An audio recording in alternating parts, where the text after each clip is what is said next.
everybody. Welcome to Rachel's Reviews. And this is our series that we've been doing every month where we talk with female film critics and content creators about their experiences. It's really fun. And this is our 10th episode, which is just amazing to me. I can't believe it. Wow. And yeah. And today we have two very special ladies here for our panel. I'm very excited. And we have Natasha Alvar is here. Hi. And Alex Shashek is here. Hello. Thanks for having me. Yes. Thank you so much for coming on. I'm so excited to get to talk to you both. And what we like to do is we start out as getting to learn a little bit more about you and how you got started in creating content and criticism. And Natasha, what about you? How I got started is I'm a school teacher, so I teach English lit, and I still do that, so I haven't quit my job. But yeah, so I started there, and then I enjoyed my job, but at the same time it was like 24/7 was just teaching, right? And then I turned 30, and then I was like, okay, it's like my entire life is just my job, right? And then I think, after you leave, then what's going to happen? So then I started going back into writing slowly. uh Started a movie blog, and that didn't last, but I started from there, and then I applied to like a few places to write, right? And that's how I ended up at Cultured Vouchers. So I started there as actually a prose writer, so I wrote a short story for them. So that's how I started there. But eventually I applied when the film editor position became open, and so now I'm the film editor over there. I just got recently approved at Rotten Tomatoes. So yeah, so that's how it all began. So I do the editing over at Cultured Vouchers, but also a lot of the writing. Yeah. That's amazing. Yeah. That's really great. Alex, what about you? How did you get started? I'm a lifelong movie fan. I am a content creator over at the Call to Action podcast. We do a bunch of after shows specific to very much the fandom that is movie trivia schmodown. If you're not familiar with what that is, it's a mixture of movie trivia mixed with the WWE premise, where these characters, teams, managers, these really big personalities mesh with movie trivia. And as a result, I became very involved in this very specific movie community. And I started creating after shows and debate shows, specifically talking about movie trivia. And I also have a show called Cinema Bias that I co-host with Video Drew, aka Drew Grant, who is actually, she works at Peacock, I want to say, and over at videos as well, where we just dive into movies to really challenge us and watch movies really outside of our comfort zone. Mm-hmm. So it's being a film lover is obviously a very ever-changing process, always trying to learn something new about this industry and all the different types of films and critique and analysis out there. So it's always been a fun process. Mm-hmm. That's really great. That's right. How did you get in contact with them? How did that all start? With who specifically? With the Schmodown and doing all of that. I just started out being a fan, and I was a very consistent, very obnoxious vocal fan. And I pretty much me and a group of friends, we were like, hey, you want to start a fan show about Schmodown? And we did. And it ended up becoming an award-winning Schmodown show. We've won Schmodown After Show of the Year 2 years in a row. And ever since, we have more shows. We're in podcast form. We attend live events. It's a whole thing. And so we're very proud to be part of it. That's great. So Natasha, you're a teacher, as you said, and you cover you're both a book lover and a movie lover. And I'm curious about that. Do you find that one is kind of taking over the other and you're becoming more involved in books, or are you able to kind of do both? And how's that all working out? Yeah, so I mean, it has a lit major, right? So it's an English lit major. Mm-hmm. I think books is like I have to say it's my first love. But it's interesting when I started doing more on film, and then now because I watch a whole lot more film compared to the books that I read. Mm-hmm. And I don't know. I mean, I don't know if you guys are readers, but when the pandemic started, it became really difficult for me to read anything. Like my attention was just like not there, I'm So so I glad you mean, said yeah, that because I've had the exact same experience. I have had the hardest time just for some reason. Every time I sit down to read, I get distracted. There's something that I have to do. yeah, And I found it very, you think it would be easier in the pandemic, but yeah, I found it to be yeah. harder too. Yeah. So I think it's a thing lah. I mean, I think because I think maybe books require a bit more of that mental space to kind of dive into, Mm-hmm. right? Like you need to kind of be there, right? And present and be willing to kind of, take the time to escape, right? So I think my brain just wanted like, Yeah. easy easy escape. So it's just like Netflix, rom-com, whatever like would make me happy, and of Yeah. course I had my usual screeners and movie reviews that I had to do. So the book reviews actually helped me, like it forced me to read because I had to review the books. So Yeah. yeah, I think I struggle a lot with, I think, which am I, right? Am I more of a film person or am I more of a book person? And I think as of now it's equal. I have to say it's equal. But yeah, but I think writing about film has helped me like see it in a whole different way. Because I've just loved watching movies initially, and I never thought that this could be something that I would actually be doing. Mm-hmm. Like wow, being a critic. Like I mean, usually, it's like when I want to watch a movie, I just hop on to Rotten Tomatoes, and now I'm on it. So it's like it's a bit surreal. Yeah. Yeah.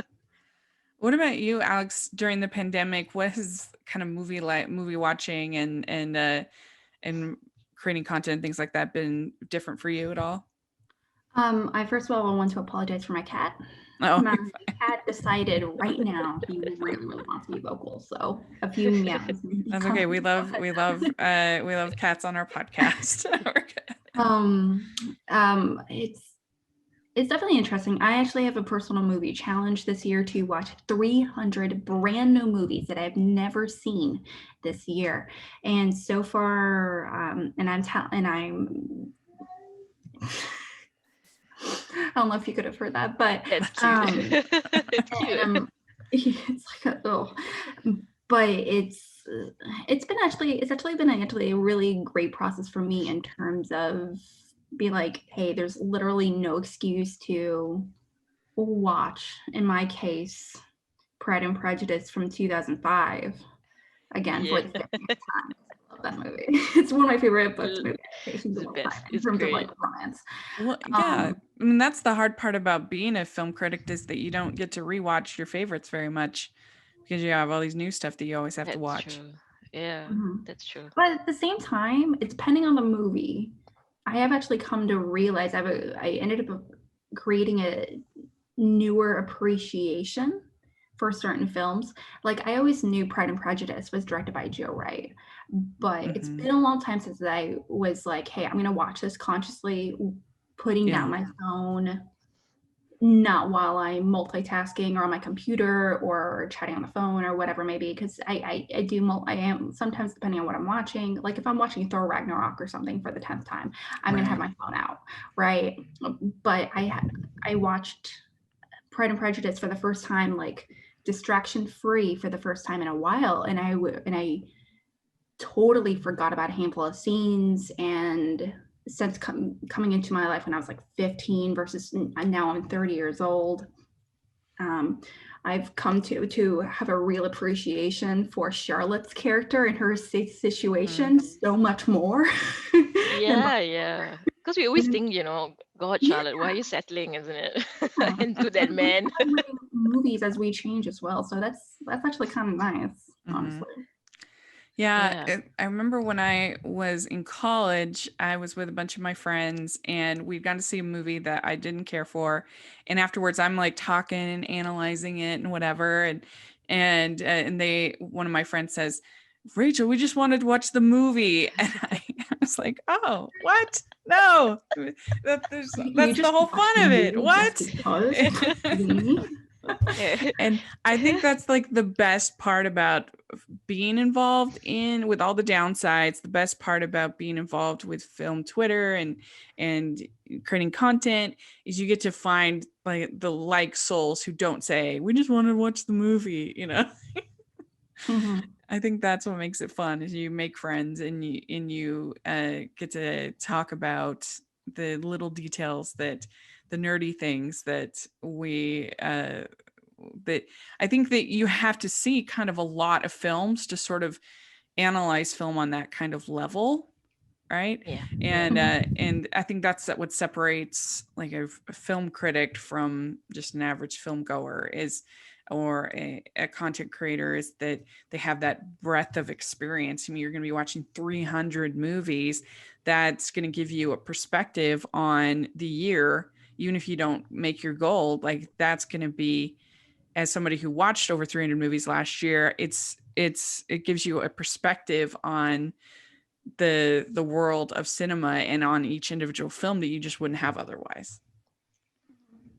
Yeah, So, it's definitely kind of a weird, not so much in a weird situation, but we're in a very unique situation compared to a lot of previous, I guess, generations where movie critics and creatives and content creators in general, we can really connect with each other over this really specific thing.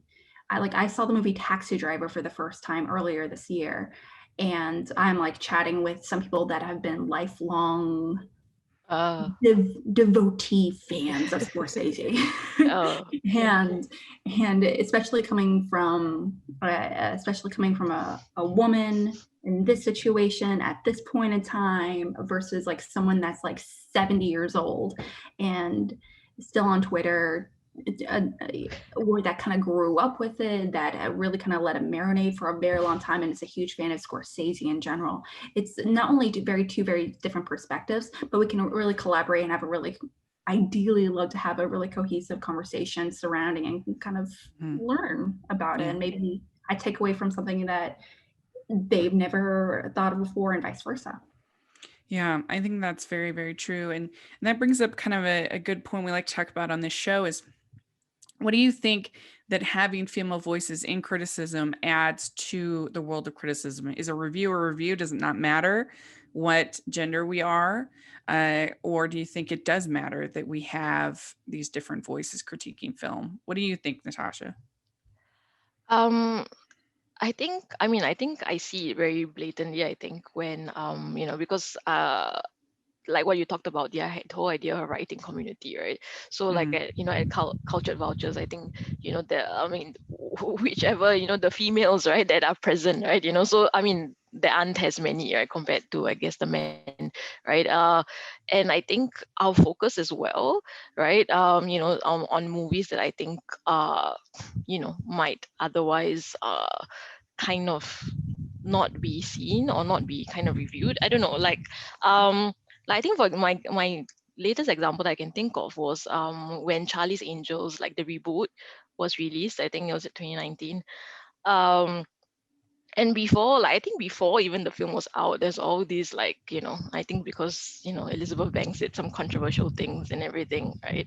And I think I remember reading some reviews that kind of pitted I think the 2000s ones against like the reboot that was done, and kind of saying that it's not essential, right?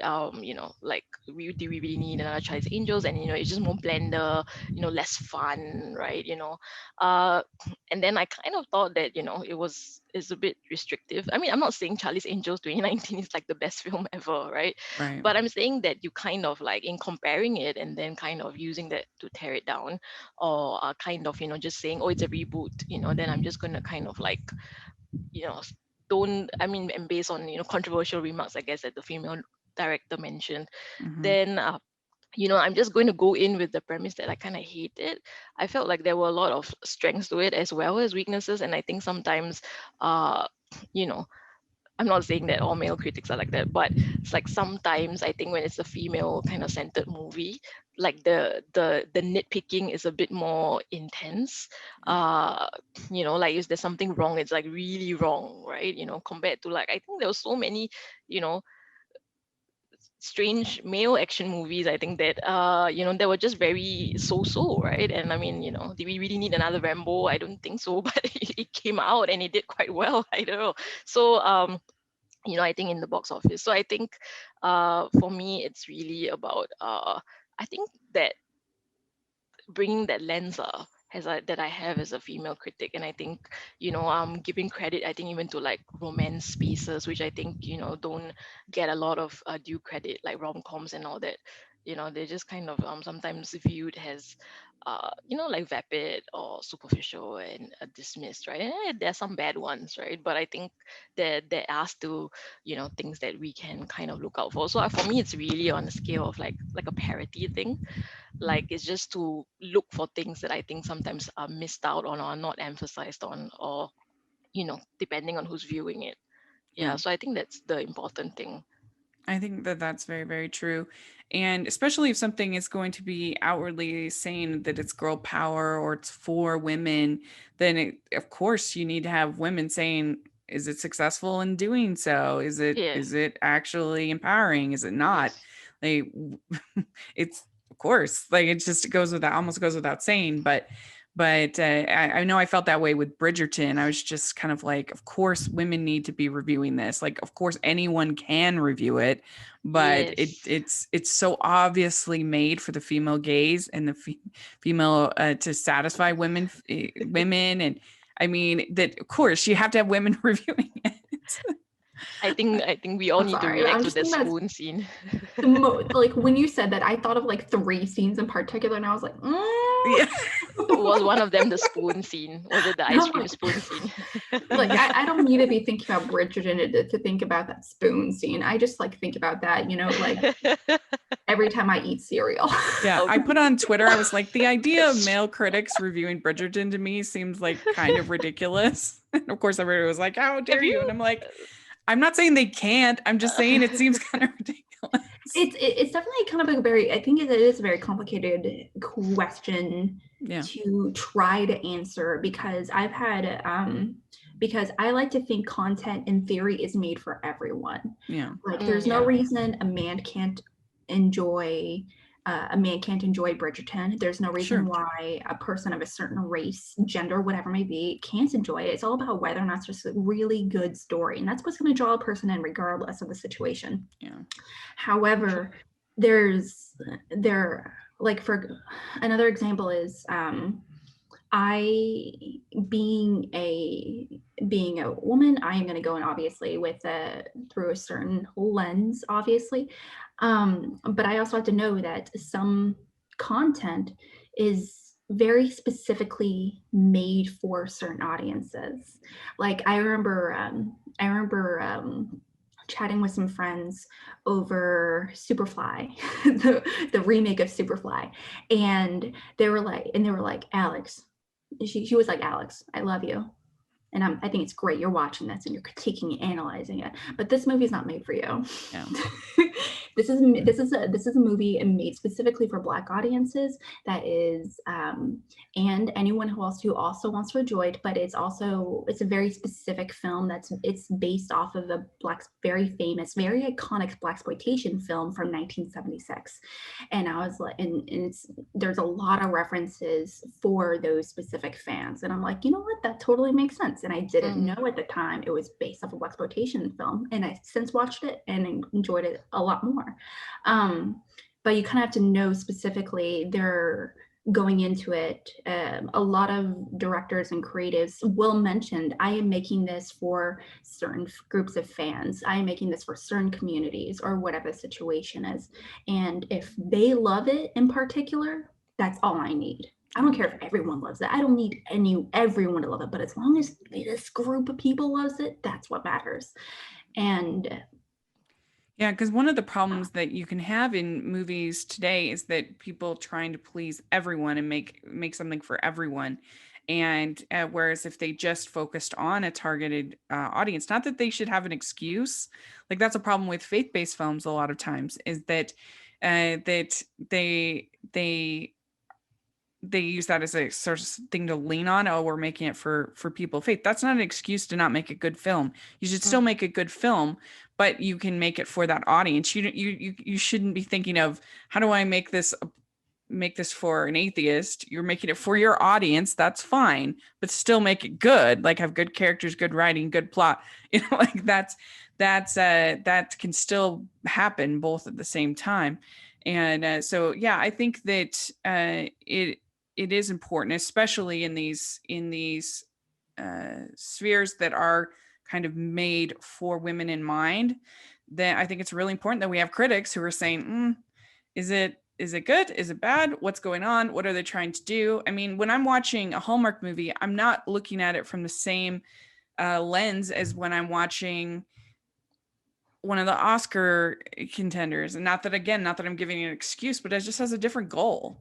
And so that's plus I just really enjoy listening to female critics. And even if I disagree with them, I just think it always kind of adds something interesting to the discussion, rather than just hearing one perspective. Just as I am interested in hearing from LGBTQ critics, I'm interested in hearing from Black critics, all different critics, because I just think it adds something to my analysis and just makes it more interesting, I think.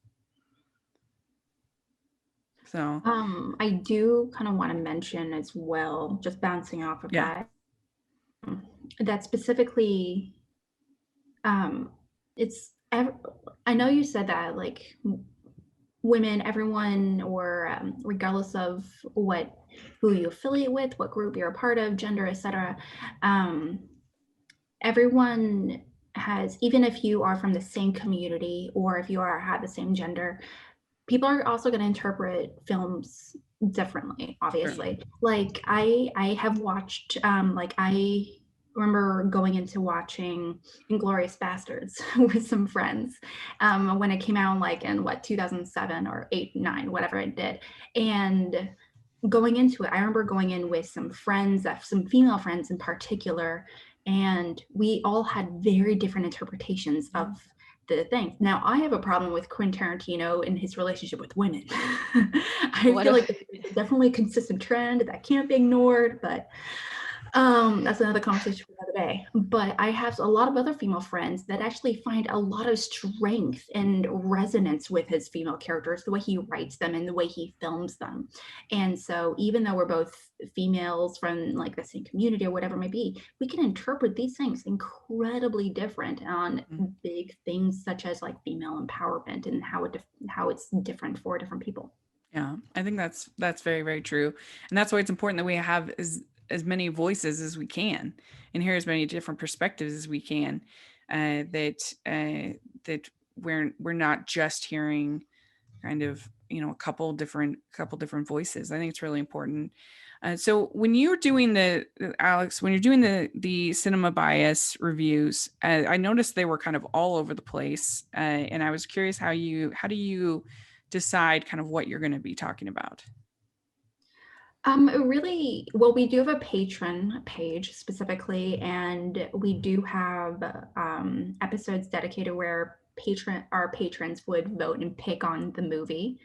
And so sometimes we might get a random movie, like I remember there was one movie that was thrown in, The Magical Legend of Leprechauns and Fairies. That was like thrown in for St. Patrick's Day. I wasn't voted on, so we didn't actually go with that one. But we ended up picking movies specifically on who, if like we pretty much swap. If we have a guest on, if they get to choose, but it goes like if I choose a movie, we are choosing a movie that I love that she has not seen, and then the next week it's vice versa. And we come from very, very different backgrounds. She has a very traditional, Drew a very traditional film background. She worked at the Wrap. She's worked with New York Times, a whole bunch of places. And as an editor, as a film writer, and she's also worked as a theater critic as well in New York City. And I'm pretty much like an average Joe going in. And also she has very specific biases. Like she grew up watching a lot of Woody Allen, which she said was like huge with her upbringing, being a Jewish woman, being from a Jewish family in New York City, and me moving around on military bases my entire life. Very different films that we grew up to love. So us coming together, we ended up watching a lot of movies that are very, very different. So it's fun. Yeah, like I noticed she had Children of Men and American in Paris, and I mean, just kind of all over the place. So, do you find it hard when you have to review those classics because there's so much sort of you're expected to love it? No, absolutely not. I'm actually surprised with when it comes with the classics. There's a lot of classic stories that I'm surprised by how much I thoroughly love. Like I saw a Philadelphia Story for the first time like a few months ago, and I was like, this is wonderful. And Jimmy Stewart is so beautiful. Like, how did I just discover this hunk of man? I was born in the wrong place. Really. But yeah, but there's so many stories now. There are some stories that really, really clearly do not age well, rather because of the actors. You find out some actors have really bad situations. Like you find out like histories of some actors or actresses had a lot going on behind the scenes and they were abusive or whatever. So you kind of go through that lens. But you also know that some other movies that just seem so much more amazing considering the time, the perspective, and how it amazingly like kind of rises above not being like horribly sexist or racist or whatever, or somehow they created a visually stunning film considering a lot of the limitations that they had. So it's awesome. Yeah. What about you, Natasha? How do you get assigned the pieces that you do for Cultured Vultures? Do you just come to them, or do they? How do you decide on what you're going to cover? So I guess for us it's a bit different. Right? It's a lot on currency. So the press people or the media, or the various publicists will reach out to me, for screeners, right? And of course, I mean, there's so much movies out there, right? So I will screen, I will read through I think about the synopsis and everything. I'll read through it and, have a look on the internet to see what's, and is there any conversation yet about it, and then I kind of decide which ones I want to review, and then, which ones I think would be a good fit for our writers. So then, so there's a lot of recent releases, a lot of screeners. But it's always exciting when you get like one of the big ones that you've been waiting for and you're like, oh, I think last year was Happiest Season. So I was just like, God, please, Hulu, give it to me, and and then they they came through. I don't know how they found out, but yeah, so I got to review that last year. So I think it's a lot of we do mostly new movies, new releases, film festivals, if some of the writers are attending, right? Because of my job I really can't commit to the film festivals, because I think there's a lot of, I think if you want to do it justice, you have to see quite a bit of film. And I think I did Night Stream last year, but that was together with our team. So I signed the team up, and then, then we got to watch it as a team. So I think, I didn't have to review it so much because it was like a team thing. So everyone just kind of did a few, and then we would cover the film festival. So like what's great out there. So it's a lot of current things. We do retrospectives, but also we got to kind of see, I guess the conversation surrounding it, like sometimes a friend of mine can do like a piece on the hand flags in Pride and Prejudice. I'm I'm sure Alex, you'll be familiar with that. The scene where he's just like, Oh, it's so and she good. can, yeah, and he can do like really well, right? And then maybe you write another Pride and Prejudice, and people are like, oh, I'm bored. So I guess you gotta kind of see, what's current, and also I guess if a film is having an anniversary, then do you want to cover it? Do you want to write about it, or maybe there's just been too much conversation about the film. So yeah, so I mean, sometimes I don't get to always write what I want to write about, but I guess it's always good because I write for a few um you know film sites, right? Yeah. So if my editor's like maybe not, because it's like I think we're always thinking about what would interest our readers, right? So maybe sometimes if something not current anymore, then maybe I'll write about it, or for another site or another you know collaboration. Yeah. Yeah. So do you think that your perspective is a little bit different than other critics being from Singapore? Do you think that changes your perspective a little bit? I don't know. Like I think, I mean, I watch, like we have our Singaporean films, and I've been privy to that. Um What but about Crazy Rich Asians? That uh was I that didn't weird like I to didn't what like was that that. like to review? You didn't like it? I didn't like it. I think it's because, right, because I mean, yeah, Singapore is heavily featured in that movie, right? And then Yeah. all of us were quite excited Yeah. because we were like, yeah, representation, and then I went to watch it in the theaters with my girlfriends, right? If But you I ever want think an extra person, Yeah. I love that movie. It's like there's a lot to like love about the movie, but also like you were kind of saying earlier about knowing what the goal of the movie is trying to accomplish. Like you don't compare a Hallmark movie versus like a historical epic kind of thing, Yeah. obviously. It- the goal of the movie is very different. You will not compare these two movies. It's like comparing apples to oranges. It's bonkers. Yeah. But at the same time, as long as you're consistent, and there's a lot of things to love about very simple stories. Like we can't really, there's no reason to brush off simple stories, especially when it comes to like awards or whatever. Like I think Die Hard should have been an Oscar-winning film. Well, actually, technically is, but I think it should have been nominated for Best Picture. In my opinion, it is a perfect action adventure from storyline point of view, as far as like a lot of like the villains, the lines, anyway. But again, a conversation for another day. But there's no reason to brush off a story like that and be like, well, it's one of those blockbuster movies, therefore we can't take it seriously. Yeah, no, that's definitely true. Every once in a while you'll get your Lord of the Rings or something like that getting recognized, but or maybe a Nolan film or something like that. But for the most part, those kinds of the films that actually like really entertain people don't get recognized, as opposed to movies that are more artistic and challenging, right? Like there's sort of, and not that those can't be entertaining, but I don't know, it's usually those kinds of films are not seen as like artistic enough to be recognized by the Academy.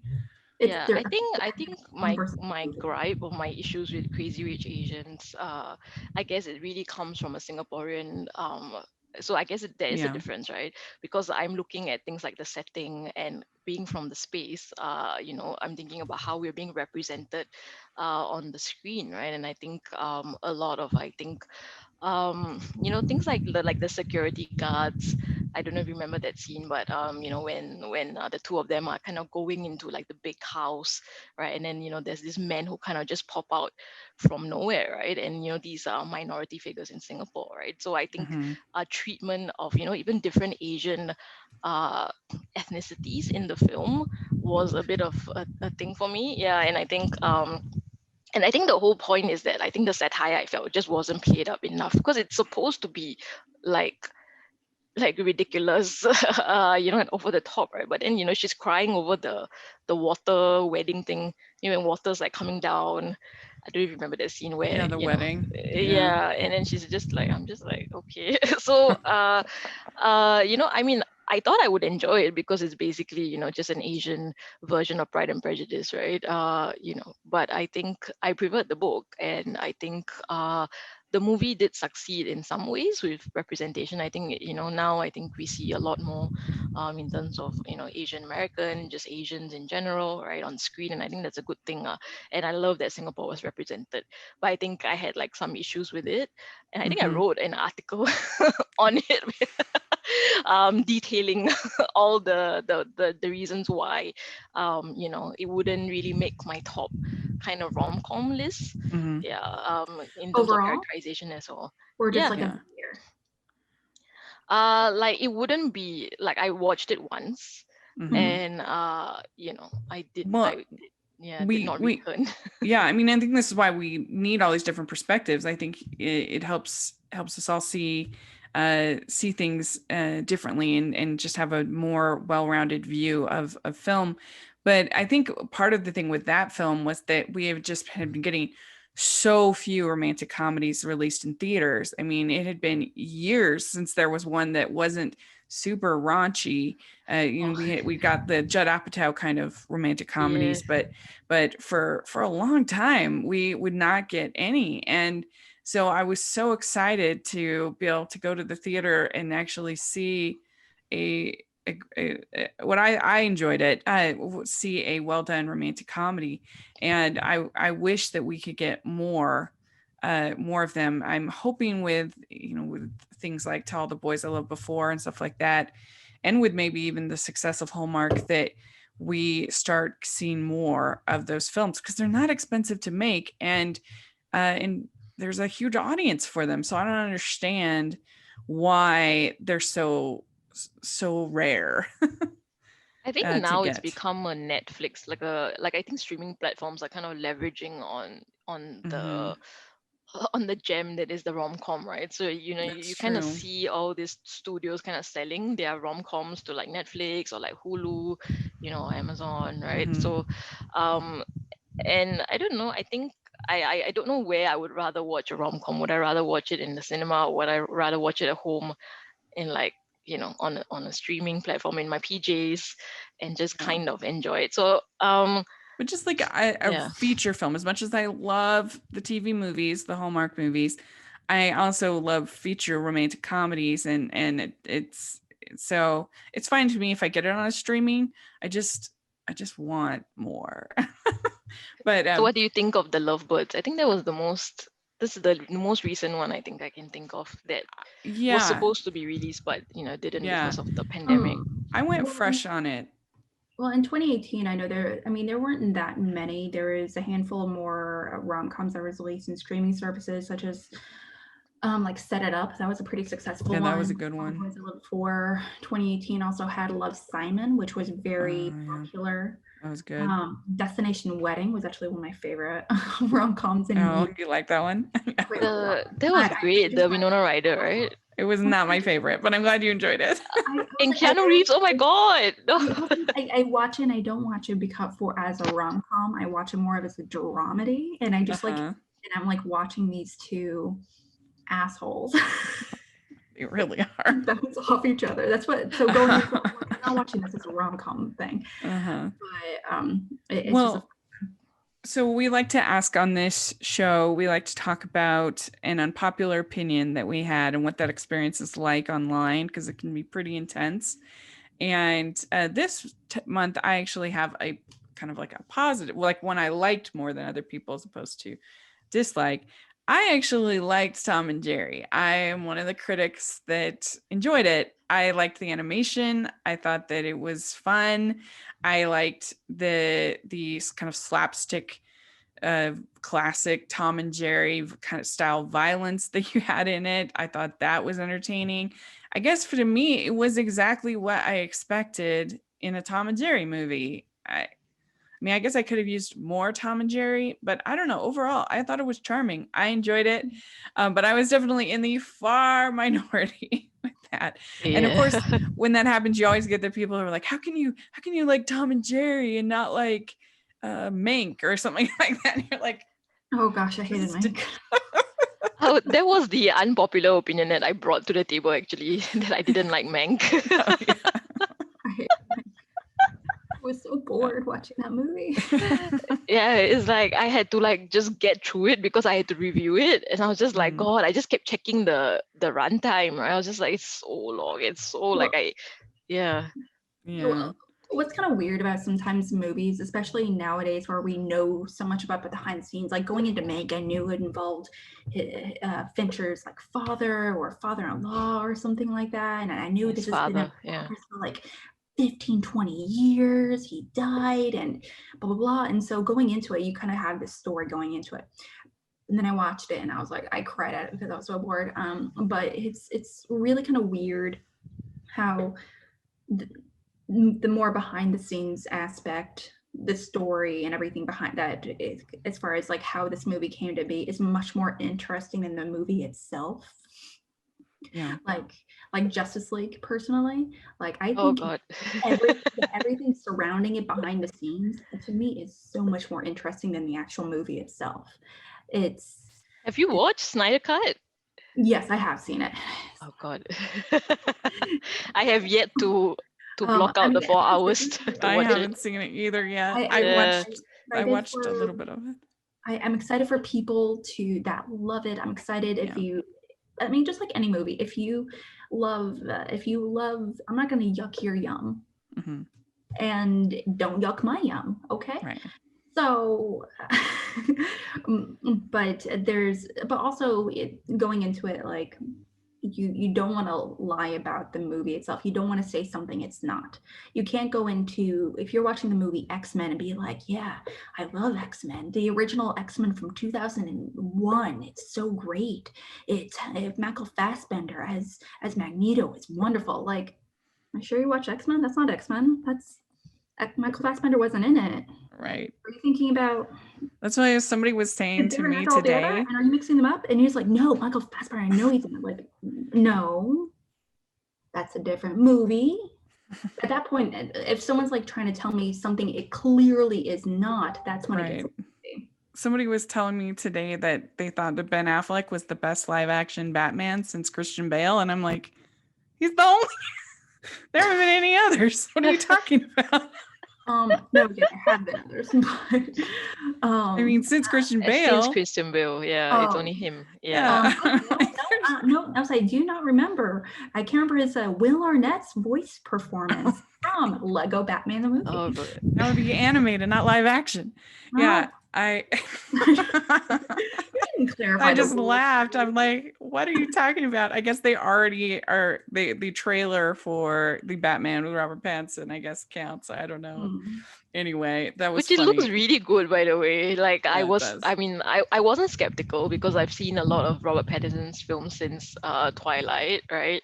And I think he gets a lot of hate for that, unjustifiable. But and I think I watched the trailer. I was like, wow, when he did what's the iconic line?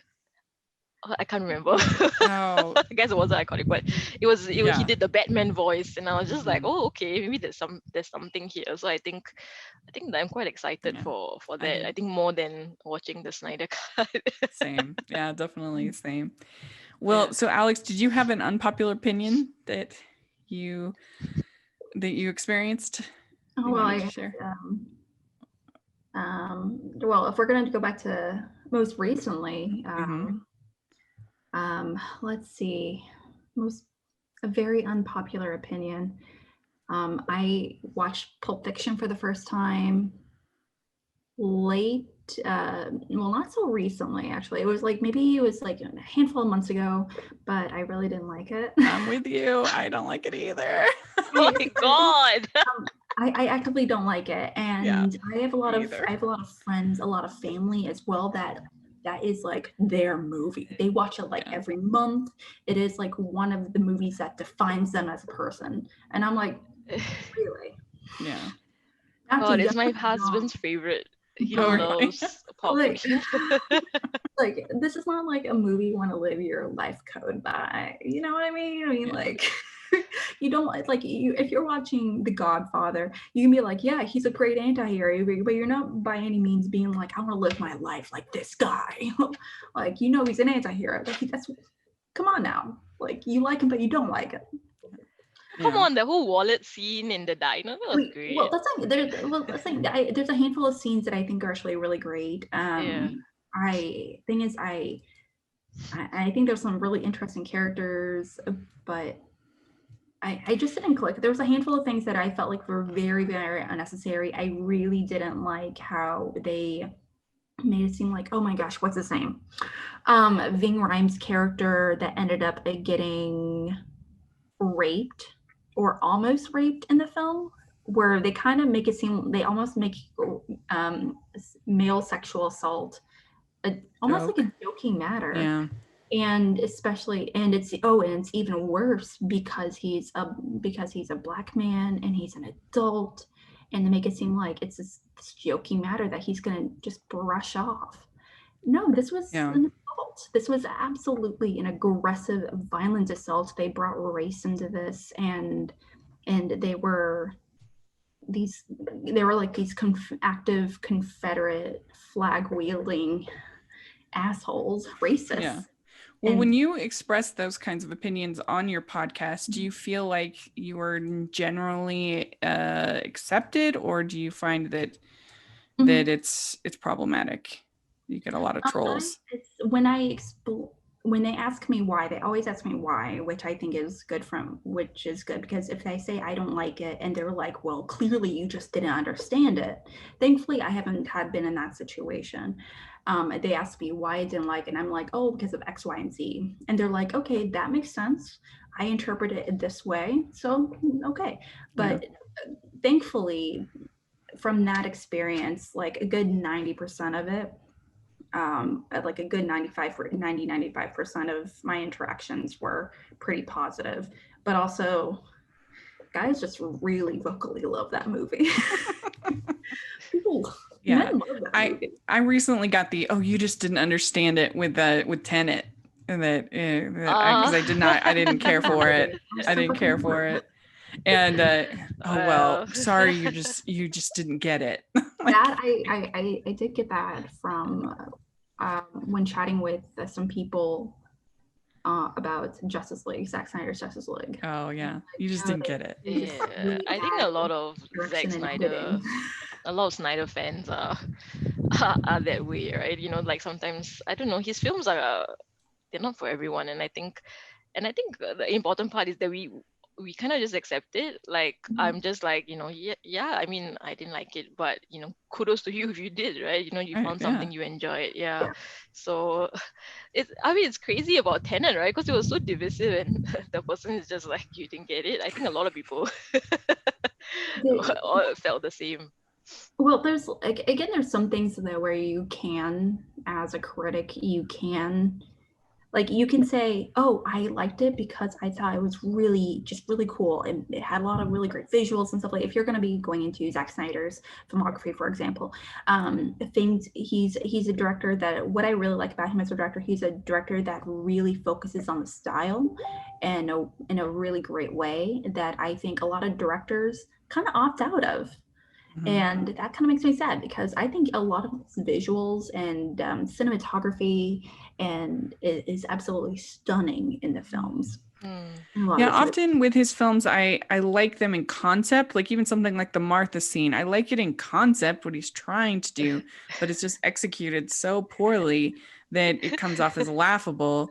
And I haven't seen the cut yet, so I can't speak to that. But I think that a lot of times I'm frustrated because then people will explain it and be like, oh, this is what he was trying to say. And I'm like, good job for you. Yeah. Describing that. That's not what the movie did. Yeah. But also the movie is supposed to make it very clear as well. Yeah. There's some things that you can be like, oh, like some things are incredibly subjective, other things are not. Like, Zack Snyder has a problem with his female characters, because almost every single female character, except from like less than 5, have either died or been traumatized or raped or beaten to death in some fashion. And that's like a weird consistency that we get from this director. Yeah. It's like, yeah. Well, the next thing that we like to talk about is to talk about one piece that you did that you're really proud of, whether it's a review or another kind of piece that you've been working on, a video or a podcast or whatever it might be. What did you think of Natasha? One of my, I think, favorite recent pieces was the one that I wrote on Promising Young Woman.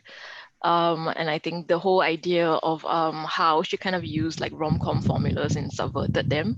So I focused a lot on the Paris Hilton song scene, Stars Are Blind, and how she kind of made use of, like in rom-coms generally there's some kind of song and dance, and then which kind of lets you know that these two are going to be paired up and end up together at the end, right? And then she just kind of turns it on its head, right? Because we see this man and he's so funny, and he has no qualms dancing to a Paris Hilton song in a drugstore, right? And we're like, oh wow, he's so cute and funny, right? And then at the end, when the truth is kind of revealed, right? His true nature. And I didn't like, it made me really think back to all the little red flags that he had exhibited throughout the movie, like even earlier on before, like, this whole confrontation scene. Like there are a few moments where he calls her like bitch or, asshole, right? And he does it in like a playful way, so we kind of like excuse it. We're like, oh, it's just banter and things like that, right? And even I think there was a moment where they kind of coincidentally walked past his flat, right? And then she kind of thought she was overreacting, right? But then now in hindsight we kind of see like perhaps there was a red flag. So I really love that film, and I think the way it ended for me, I mean, am I going to spoilers? I don't know, like but it was just devastating. I think I think it's powerful when a film can do that, that when where it can leave you feeling so like so against, I think, what you expected going in, because I think the way it was promoted is like this revenge kind of film, right? And she kind of goes around and um lets all these men kind of feel a taste of their own medicine, right? But at the end, when she went in, right, and and all the things that kind of played out, right, the whole time I just kept thinking, it can't be like this can't be the end, right?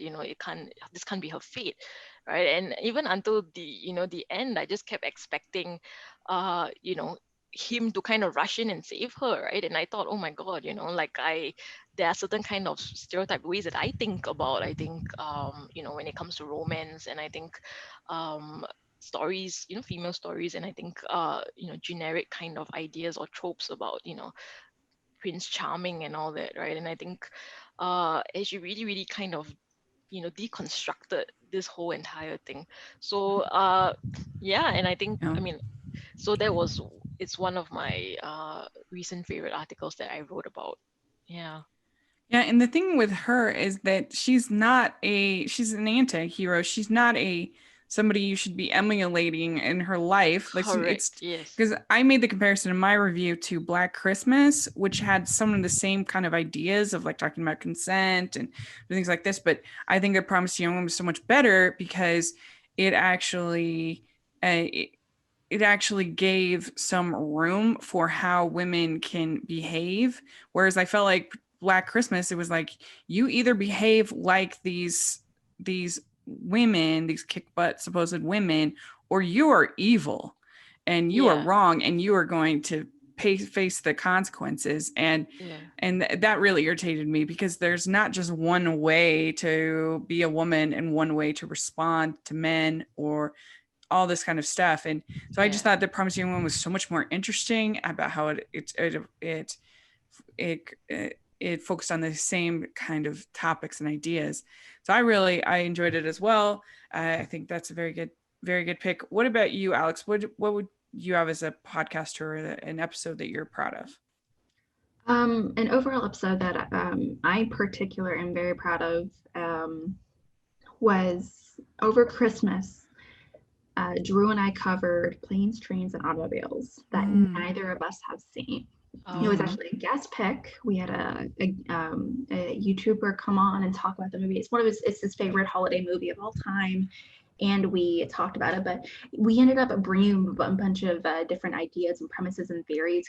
We've heard about conspiracy theories that have been brought up regarding the story, like he actually had the body of his dead wife in the box kind of thing. And we all interpreted the ending very, very differently. Now, I don't know if you guys are familiar with the movie ending, but it's essentially this woman reuniting with this man after this really, really long journey with his new wacky buddy kind of thing. I very, very much interpreted that whole coming together scene because it's filmed like a rom-com. But the thing is, the rom-com is between these two men.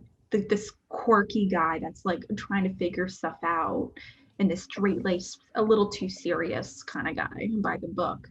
And it's played, a lot of the monologues are played very romantic and very much like a rom-com. It was actually written by John Hughes, and he's actually said in interviews he purposefully did this. And so when finally the husband and wife reunite, and he brings his friend in, I interpreted as if they were he wanted to do a triad. Like I thought it was going to be like a romantic thing between the three of them. And they were like, so I was like, well, there's a lot of longing glances between the three of them. And they're in a group hug, I mean, and it's played up like an upbeat moment. I mean, like, there's no moment where like, oh, the husband and wife are hugging and then they shove that guy away or he's off to do his own thing. No, they come together. Yeah, I'm gonna rethink all my group hugs now. It's like that's what I'm thinking. So I'm like, did he just figure out he was bisexual and so he wants to do this and he's trying to introduce it to his wife? Like, literally, that's my concept going into it. I was like, what? Yeah. So that's funny. Wasn't there like a Paul Rudd movie? I can't remember the name that kind of did this, that used the rom-com formula and applied it to like a bromance. Was it it was I Love You Man. Oh yeah, I Love You Man. Yeah. Yes. Mm-hmm. It's great. Well, one that I'm kind of proud of that I did recently was I do this family movie night every week, and I've been doing it for like 4 or 5 years, a long time.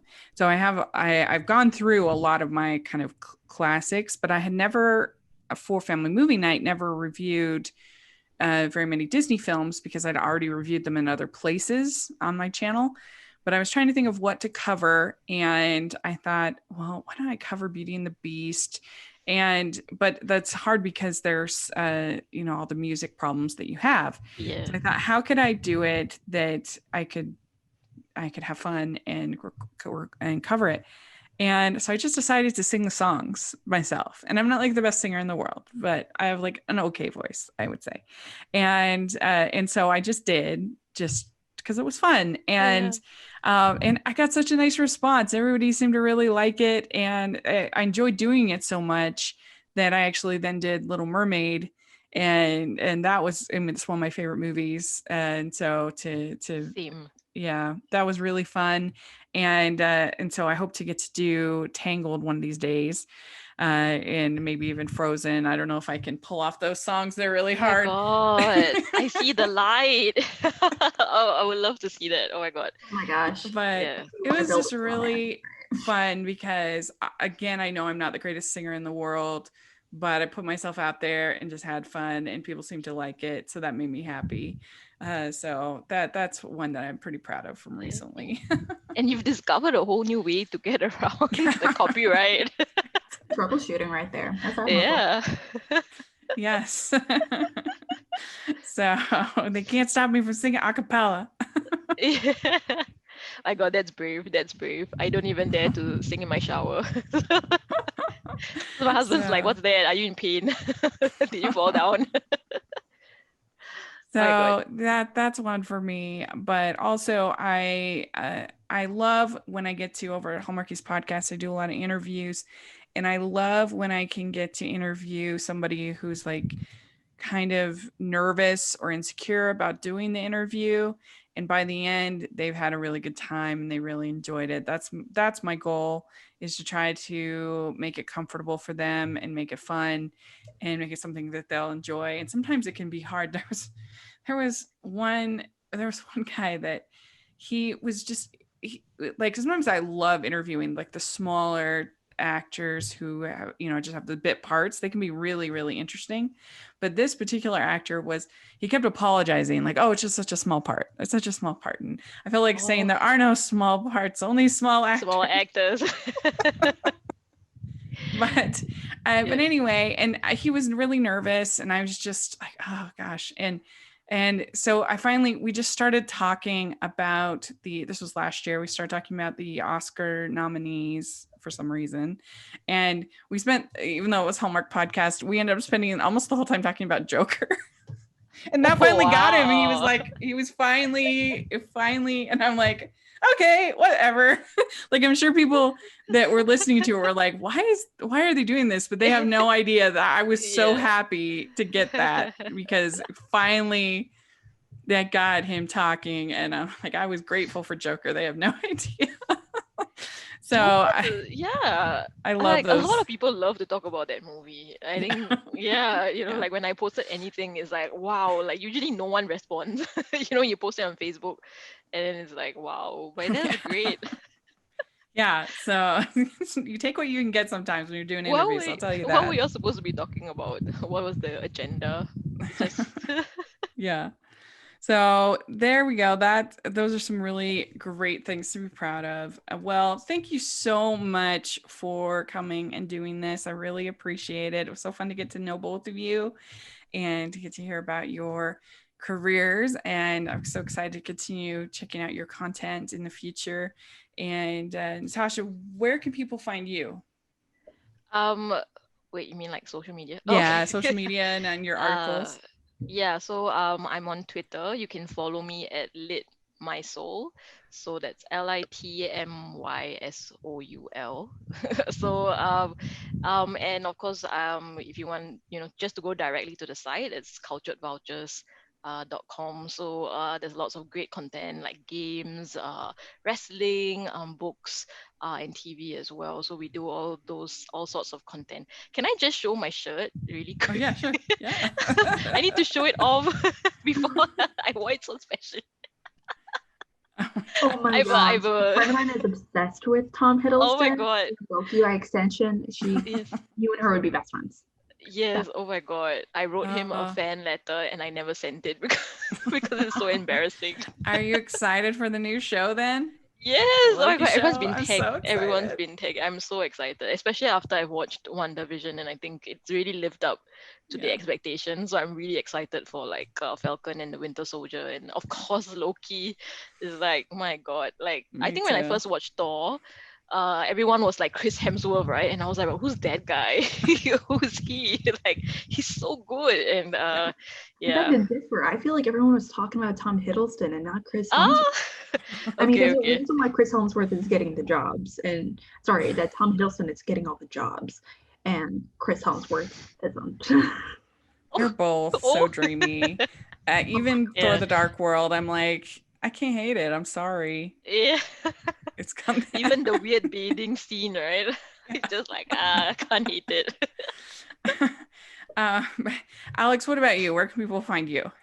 I just changed my name. You can find me right here at @real_Alex Mack on Twitter. You can also find me at the Collection Podcast, where I do a whole bunch of stuff involving Schmodown after shows, Schmodown debates, movie debates, and all that good stuff. I also co-host a show called Cinema Bias, where we dive into our personal movie biases to challenge each other to really expand our movie knowledge and just watch movies outside our comfort zone. So definitely come check it out on YouTube or anywhere podcasts are found. Great. And are you cataloging your 300 movie watch on Twitter or Letterboxd or anything like that? She's got a pinned tweet, right? I saw it. I do have a very extensive. Like I am like, whenever I eventually get to like 200 or 300, I'm just gonna be scrolling for like 10 years before I finally am able to tweet it. I just saw the movie Doc Hollywood last night for the first time, and I have usually have very big problems with 80s and 90s comedies. They usually don't age well. Surprise. Yeah. Surprise. And then Doc Hollywood wasn't great, but wasn't nearly as bad as a lot of other movies at the time. It's like Cars, but with people. It's the same story. Exactly, it is. Yeah, that's right. Just wow. Only there's a child involved. Obviously, it was before Cars. Cars is like Doc Hollywood. There you go. Yeah, I was like, okay. Well, very good. That's great. I'll have all the information in the description, so you all should definitely check that out and let us know what you think. We talked about a lot of different stuff. We'd love to hear your thoughts in the comments section or on Twitter. Please share this video. And if you're listening on iTunes, please leave us your ratings and reviews. We really appreciate that so much. And if you are watching this video, please give us a thumbs up and subscribe to the channel. We appreciate that so much. We also have our Patreon group and merch store, which we have Female Film Critics logo merch on there. So you should check that out. It's pretty cool looking, I think. And so thanks again, ladies, so much. This was a great time. And we'll talk to you all next month. Bye, everyone. Thanks for having us. Yay.